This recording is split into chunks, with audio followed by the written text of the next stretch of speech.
सुप्रभात बच्चों, आइए आज का वीडियो शुरू करते हैं।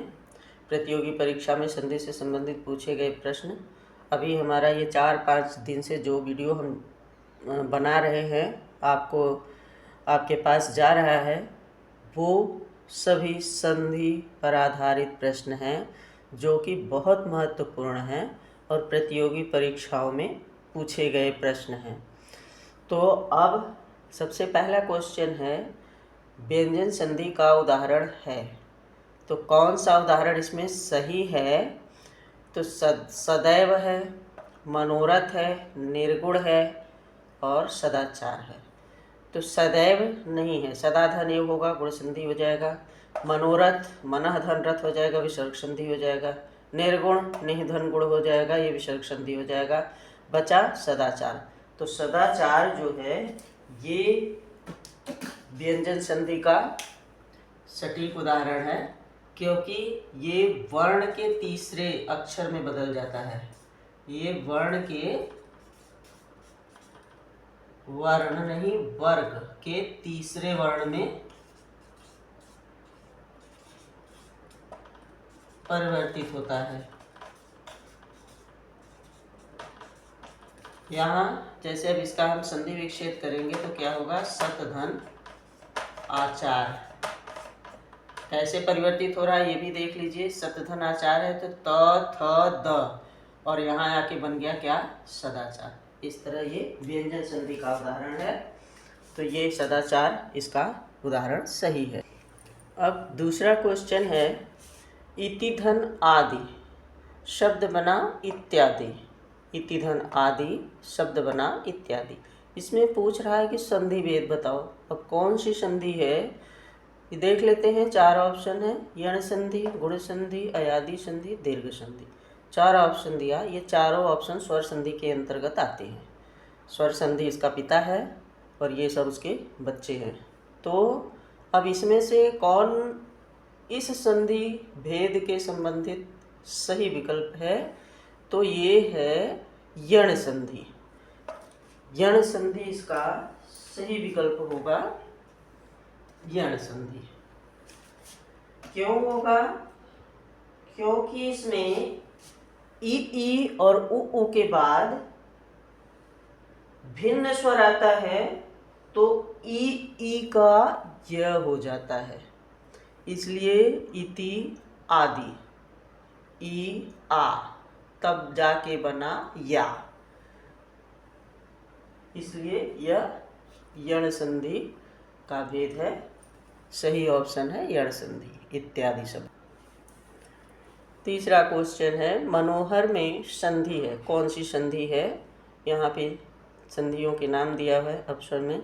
तो देखिए, स्वर संधि, विसर्ग संधि, व्यंजन संधि और दीर्घ संधि। आप पहले ये जान लीजिए इसका संधि विच्छेद कैसे होगा। इसका संधि विच्छेद अगर हम करेंगे तो मनः धन हर तब जाके होगा मनोहर। अब आप बताइए कि इसमें कौन सी संधि है। पिछले जितने वीडियो संधि के गए हैं उसमें ऐसे क्वेश्चन मिलते जुलते बहुत रहे हैं। इसमें होगा विसर्ग संधि। कौन संधि होगी? विसर्ग संधि।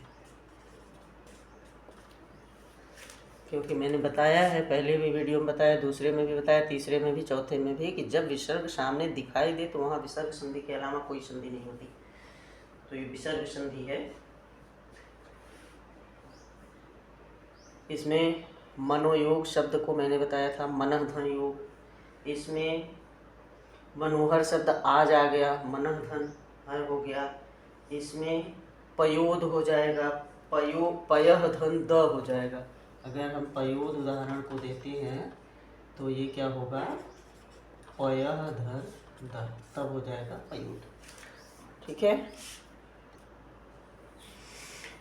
बधूर्मी का संधि विच्छेद है। बधूर्मी शब्द है, इसका संधि विच्छेद क्या है? सही ऑप्शन देख लेते हैं। पहला है बधू धन उर्मी, दूसरा है बधू धन उर्मी, तीसरा है वधु धन उर्मी, चौथा है वधु धन ऊर्मी। तो इसका सबसे सही ऑप्शन है बधूधन ऊर्मी, तब जाके हो जाएगा बधूर में। ये दूसरा ऑप्शन इसका सही है, बधूधन ऊर्मी। क्यों सही है? क्योंकि ये दीर्घ संधि है। कौन सी संधि है ये? पहले जान लीजिए कौन सी संधि है ये?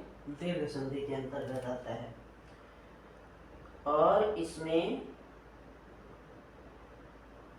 ई ऊ स्वर आए तो दोनों मिलकर दीर्घ ऊ हो जाते हैं।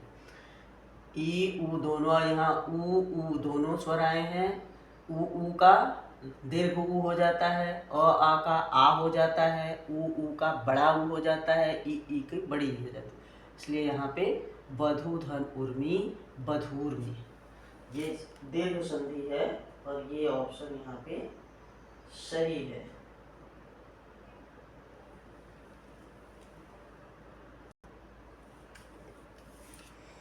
अब अगला क्वेश्चन है, द्वावपी का संधि विच्छेद है। शब्द है द्वावपी। पहला ऑप्शन द्वधनावपी, दूसरा ऑप्शन द्वौधनावपी, तीसरा ऑप्शन दौधनयापी, चौथा ऑप्शन इनमें से कोई नहीं है। अब सबसे पहले ये जान लेते हैं कि ये कौन सी संधि के अंतर्गत आता है। तो ये स्वर संधि भेद पे अयादि संधि के अंतर्गत आता है, द्वावपी शब्द जो है। अब इसका सही संधि विच्छेद क्या है? द्वौधन आवपी। क्या है? द्वौधन नहीं, सॉरी ये नहीं होगा, द्वौधन आवपी नहीं होगा, यहाँ पे हमने ऑप्शन ही गलत लिख दिया, अपी होगा, द्वौधन अपी, द्वावपी। और ये अयादि संधि के अंतर्गत आता है। तो क्योंकि अयादि संधि में आव अ मिलते हैं तो आव होते हैं, और यहाँ द्व अ और आ और अ मिला तो औ बना, इसलिए द्वावपी, द्वावपी। तो द्वधन अपी अयादि संधि के अंतर्गत ये है। अयादि संधि के अनुसार औ और अ मिलकर आव हो जाते हैं, इसलिए इसका सटीक उदाहरण है द्वौधन अपी, द्वावपी। धन्यवाद, आज के लिए इतना ही।